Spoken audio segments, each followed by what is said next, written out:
ఒక ధనికుడైన ఆసామి మధ్యాహ్న భోజనానంతరం తన విశాలమైన భవనం ముందు భాగంలో విశ్రాంతిగా కూర్చుని ఉండగా ఒక బౌద్ధ సన్యాసి ఆసామి వద్దకు వచ్చి భిక్ష కోసం అర్థించాడు.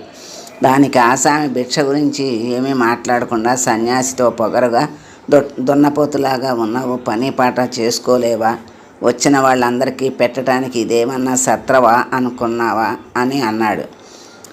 ఆ వైభవంగా కట్టిన భవనాన్ని చూస్తూ సన్యాసి ఎంతో మెచ్చుకోలుగా, అయ్యా మీ భవనం చాలా బాగుంది, దీన్ని ఎవరు కట్టించారు అని అడిగాడు. ఆసామి గర్వంగా మా ముత్తాతగారు అన్నాడు.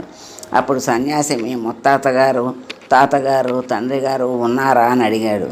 వాళ్ళెవరూ లేరు, కాలం చేశారు అన్నాడు ఆసామి. వెంటనే సాధు ఆసామి వంక చూస్తూ, ఇంట్లోకి వచ్చేవాళ్ళు వస్తున్నారు, వెళ్ళేవాళ్ళు వెళ్తున్నారు, శాశ్వతంగా ఎవరూ ఉండటం లేదు, అలాంటప్పుడు ఇది సత్రంగాక ఇల్లు ఎలా అవుతుందని చిరునవ్వుతో ప్రశ్నించాడు.